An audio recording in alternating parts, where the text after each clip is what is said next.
The papers shook in my hands as the man in the suit fixed me with a cold, unreadable stare. Your uncle left you everything, $65 million. The words floated past me, like they were meant for someone else. Street sounds dimmed, my pulse slowed. I could feel the grit under my nails, the stale sweat on my coat. $65 million. The same man I hadn't spoken to in 20 years. The same man my ex-wife had called worthless family trash when she tossed my clothes onto the lawn. He handed me the documents. You'll need to sign these today. His voice carried more chill than professionalism. I looked up. His eyes didn't blink. His jaw tightened for a brief second. Then he said words that froze my blood. Your uncle wanted you to have it, but only after you finished what he started. Before I could respond, he left. The limousine door clicked shut with a quiet finality, like a coffin lid. That night, I slept in a shelter bed for the last time. The papers stayed folded under my pillow. I didn't open them immediately. I couldn't.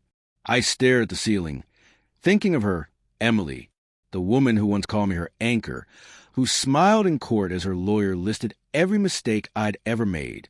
The woman who whispered, "You'll die broken alone," as though it were a blessing. When I finally unfolded the papers, my breath caught. It wasn't just inheritance documents. There were letters, photographs, bank ledgers, and a single page in my uncle's uneven handwriting. John, the woman you married isn't who you think. She and her partner took everything from me. And from you, partner.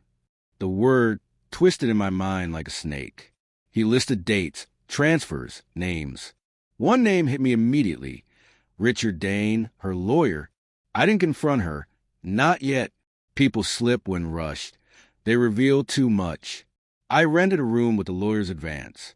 A bed, a shower, a door that locked. Civilization reborn. Then I began digging. Emails, call logs, property transfers under her sister's name. She'd sold the house 2 months after the divorce, well above market value. But the buyer wasn't a stranger.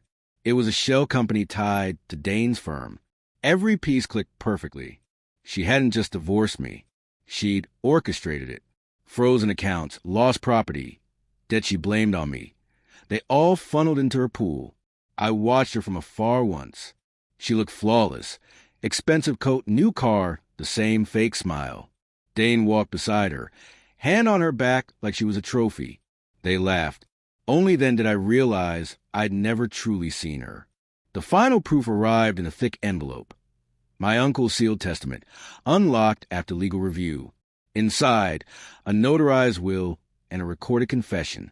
His voice filled the small room, old, tired, sharp. Emily and Dane deceived me. They forged documents, drained my accounts. When I confronted them, they threatened to expose your past. Make sure you never stood again. I'm leaving what's left to you, John. Finish this. Make them answer. I sat in silence. No tears, just stillness. I didn't call her. I didn't scream. I sent a copy of the recording, no note, no explanation, directly to her office. Certified delivery. 3 days later, she called.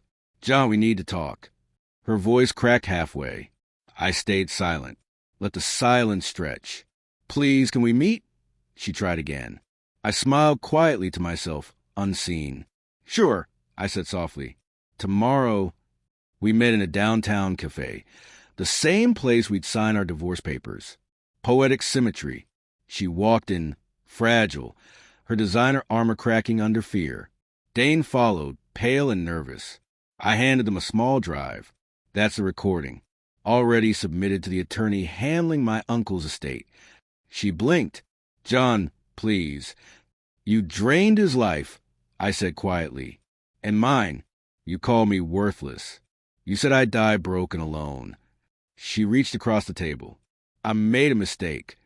"No," I whispered. "You made a choice." Dane's hands trembled. He knew what was coming. Disbarment, investigation, maybe prison. I stood, calm, detached. "You two always wanted everything. Congratulations. You'll have each other, just not freedom." Then I left. The limousine waited outside. Mine this time. I sat in the back, watching the city blur past tinted glass. Money doesn't fix what's broken. It just drowns the noise. The silence felt different now. Clean. I thought of my uncle, the lost years, the voice that said I'd die alone. Maybe I will, but not broke, not forgotten. I closed my eyes, city lights flickering across my reflection. She wanted me destroyed. Instead, she made me inevitable. And as the car rolled forward, I realized I was never the victim, just the patient one. Thanks for watching. Like, share, and comment. Subscribe to Cheating Stories Insight World for more incredible stories.